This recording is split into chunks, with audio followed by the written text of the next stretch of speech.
शिला प्रभुपाद की जय। So actually कुछ लोग बोलते हैं कि योगी जो हैं हरिद्वार में योगी होते हैं बड़े सारे, तो वो लोग मेडिटेशन करते हैं, तपस्या करते हैं, एक जगह बैठे रहते हैं ओम, और काफ़ी तपस्वी लगते हैं। गंगा जी में आप जाओ हरिद्वार में, सर्दियों में गंगा जी में पानी में आधे खड़े होकर तप जप करते हैं। मैंने खुद देखा है, मैं खुद जब हरिद्वार में रहता था तो मैंने खुद देखा है, बहुत तपस्या करते हैं लोग, बड़ा मुश्किल है। सुबह सुबह 4 बजे ठंडे पानी में आधे कटी तक यहाँ पे खड़े होके अपना जप करते रहते हैं 6 बजे तक, मतलब इम्पॉसिबल है सब करना। और दूसरी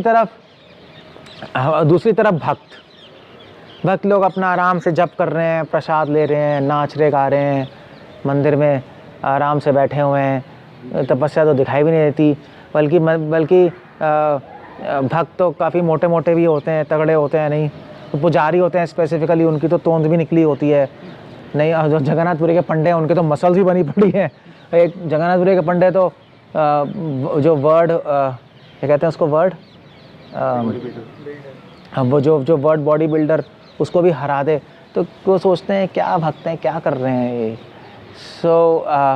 बड़ा कॉन्ट्रास्ट लगता है, ये लगता है ये आध्यात्मिक स्पिरिचुअल नहीं है।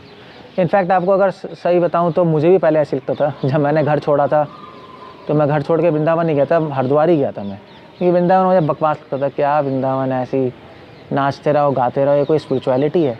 कुछ तपस्या करनी चाहिए, कुछ मेडिटेशन करनी चाहिए। तो हरिद्वार चला गया मैं, तो वहाँ पर मुझे कुछ योगी मिले जो कि बहुत तपस्वी थे, मैं बड़ा इम्प्रेस था उनसे। बट ऑफ कोर्स उसके बाद जो हुआ वो तो बात अलग है। बट उसके बाद हम भक्ति बन गए। क्यों बन गए? क्योंकि मुझे धीरे धीरे समझ आया कि वो तपस्या कर रहे हैं, वो तपस्या फिर भी आसान है। भक्ति में जो तपस्या है वो मुश्किल है। हाँ, बाहर से लग रहा है खा रहे हैं, पी रहे हैं, नाच रहे हैं, मगर अंदर से जो कर रहे हैं वो लोग नहीं कर सकते। वो लोग बैठ के मेडिटेशन करते हैं, अंदर से अपने मन को शांत ज़रूर करते हैं, और ऐसा ठीक भी है, मगर भक्त क्या कर रहे होते हैं? भक्त समाज में रहकर, जहाँ पे सारी अट्रैक्शंस हैं, सारे भोग विलास हैं, वहाँ पे रहकर भगवान का सदैव चिंतन कर रहे हैं, वो ज़्यादा मुश्किल है।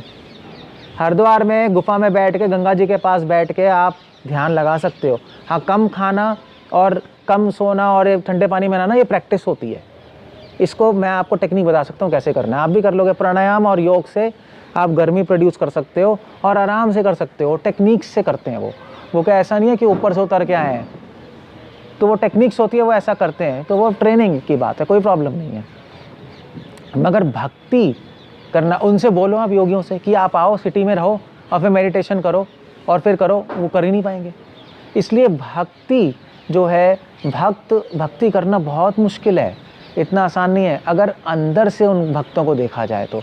और वैसे भी मैं भक्ति में इसलिए भी आ गया, एक तो ये कारण था, मुझे पता लगा यार, मैं तपस्या करने निकला था, मुझे पता लगा भक्तों की तपस्या तो और स्ट्रॉन्ग है और ज़्यादा मुश्किल है, तो मैं मुश्किल चीज़ क्यों ना करूं, तो इसलिए भक्ति में आ गया।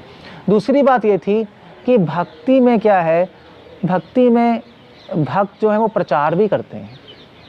सो इसलिए प्रचार करने के लिए अगर आप योगियों की तरह पतले से बने रहो, कीकड़े से हड्डियाँ निकल रही हैं, और अब जाओ, कौन सुनेगा आपकी बात? कोई सुनेगा ही नहीं, कहेगा भैया इससे क्या सुनेंगे, तो पहले ही मरा पड़ा है। तो कहेंगे हम भी ऐसे बन जाएंगे, मरे पड़े बन जाएंगे। तो भक्त लोग जानबूझ के अपनी हेल्थ ठीक रखते हैं, जानबूझ के ड्रेस्ड रहते हैं दूसरों के जन कल्याण के लिए। ये और मुश्किल है, जन कल्याण के लिए अपनी आसक्तियाँ छोड़ना, अपनी आसक्ति छोड़ना अपनी तपस्या से, सो कॉल्ड कम खाना, ठंडे पानी में नहाना, जन कल्याण के लिए तो और बड़ी तपस्या है। इसलिए अगर आप बाहरी आंखों से देखोगे तो योगी ऊपर लगेंगे, भक्त नीचे लगेंगे, मगर अगर आप अंदर आत्मा की आंखों से देखोगे तो आपको पता लगेगा योगी तो बच्चे भी नहीं है भक्तों के सामने, दूध पीते बच्चे भी नहीं है। इसलिए मैं भक्त बन गया। और अगर कोई डिवोटी है उसको ये नहीं सोचना चाहिए अरे वो योगी महान है, इतनी तपस्या कर रहा है, कुछ नहीं है। भक्ति सागर ठाकुर ने यही कहा था कि अगर हिमालय में 1000 साल भी जो तपस्या करने वाला योगी है, उससे बहुत बहुत बहुत ऊपर है जो भक्त मंदिर में घंटी बजा रहे हैं। दैट्स, उसको देखने के लिए मगर आत्मा की आंखें चाहिए, इन आंखों से दिखाई नहीं देगा। तब आपको समझ आएगा भक्ति क्या है, भक्त कौन है। हरे कृष्ण। श्रील प्रभुपाद की जय।